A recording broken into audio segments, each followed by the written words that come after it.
Bonjour, nous sommes le vendredi 22, je crois, janvier 2015, à un jour près. En tout cas, nous sommes vendredi. Et je vais vous parler, dans ma série sur l'éthique, on n'est plus dans la linguistique, là on est dans l'éthique, l'ingratitude, le péché d'ingratitude, je dirais de cette manière. Et l'ingratitude, elle amène au déni. Si je suis ingrat, ça veut dire que je ne reconnais pas ce que je dois à l'autre. Donc je suis dans le déni. Et les femmes, excusez-moi de le dire, les femmes sont dans le déni, elles ont pris cette attitude de déni. Parce que, on sait très bien, beaucoup de philosophes l'ont dit, ou de penseurs, ou de sages, ont dit que la gratitude est une chose difficile à exercer, c'est pas facile de reconnaître ce qu'on doit à l'autre. Donc on préfère dire que l'autre ne vous a rien apporté, comme ça on n'a pas besoin de le remercier. Parce que remercier, c'est faire acte d'allégeance, d'une certaine manière, c'est reconnaître une dette, et ça ne plaît pas toujours. Donc actuellement, ma mère disait n'avouez jamais, actuellement la mode veut qu'on soit dans le déni. C'est un pli que les femmes prennent, on nie, on est dans une sorte de négationnisme, presque de façon de dire oui, ce que les hommes ont apporté à l'humanité, c'est pas très important, ça, les femmes auraient pu faire pareil, c'est parce qu'on leur a pas donné l'occasion. Enfin, on est dans le déni. Alors, bon, moi, j'aime pas beaucoup le déni. On n'est pas évidemment dans la négation, dans le déni de, des camps de concentration, etc.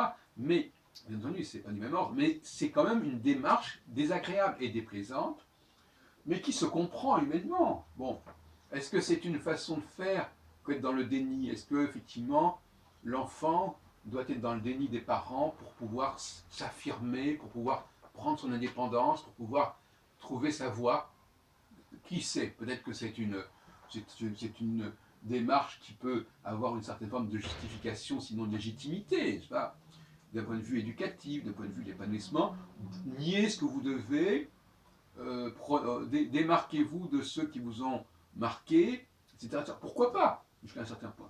À condition de le faire vraiment, ce n'est pas évident, parce que par ailleurs, être dans le déni, c'est une chose, mais en même temps, en pratique, euh, on reste complètement figé dans les consensus anciens, on reprend à son compte les consensus anciens, des consensus autour de la musique, autour de la langue, etc. Voilà, c'est comme ça que ça se dit, c'est comme ça qu'il faut. Donc, finalement, c'est un déni du présent. C'est ça qui est vicieux. De facto, on ne nie pas ce que les hommes ont apporté dans le passé, mais on dit maintenant, on ne l'accepte plus, on ne le tolère plus en quelque sorte. Donc les hommes d'aujourd'hui, on les respecte plus. On va respecter les hommes d'hier, mais pas ceux d'aujourd'hui.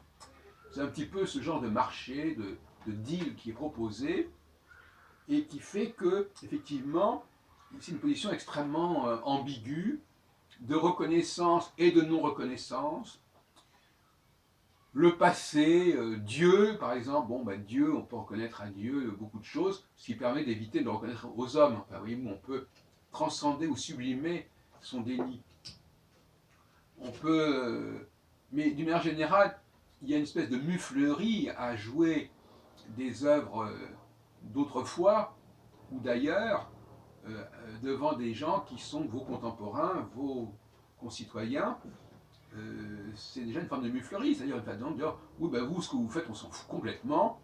Moi, ce que nous reconnaissons, c'est éventuellement ce qu'ont fait les gens avant. Et alors là, c'est intéressant parce que il y a une façon de dire, mais ces œuvres-là, elles sont infiniment plus élevées que ce que vous pouvez produire aujourd'hui. C'est aussi ça. Alors, on passe du déni au mépris. Hein. Vous n'allez pas vous comparer à Beethoven, vous n'allez pas vous comparer à Schumann, etc. Hein.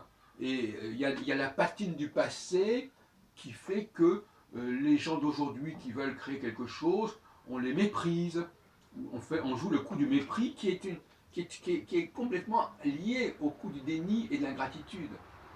La meilleure façon d'être ingrat, c'est de mépriser. Le mot mépriser, d'ailleurs, voulant dire se méprendre.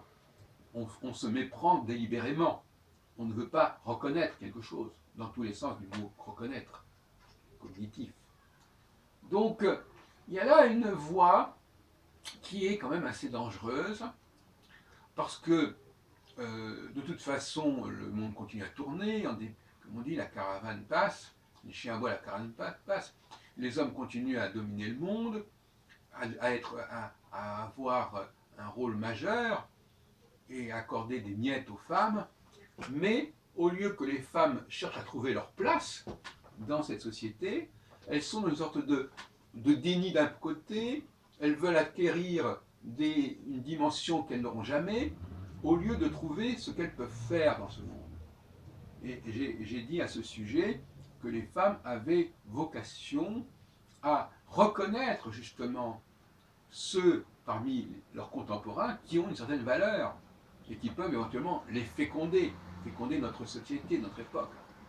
Elles renoncent à ce rôle-là qui est essentiel pour d'autres activités qui sont dérisoires, consommation du passé ou bien mimétisme stérile, au lieu d'essayer tout simplement de jouer ce rôle que j'appelle le rôle collectif, le rôle quantitatif, c'est-à-dire, voilà, il faut créer un consensus autour d'une certaine œuvre, autour d'une certaine pensée, défendre l'œuvre, la pensée de quelqu'un, l'œuvre musicale, l'œuvre philosophique, l'œuvre historique.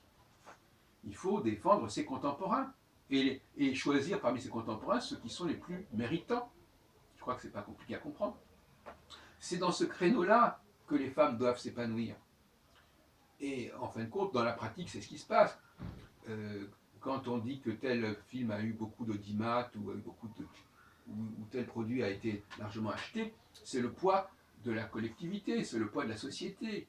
Bon, les femmes, je l'ai déjà dit plusieurs fois, elles n'existent pas tant en tant qu'individus qu'en tant que porteurs d'une rumeur, porteurs d'un consensus. C'est elles qui forgent le nouveau consensus. Et au lieu de forger ce nouveau consensus, elles se dispersent dans des directions stériles.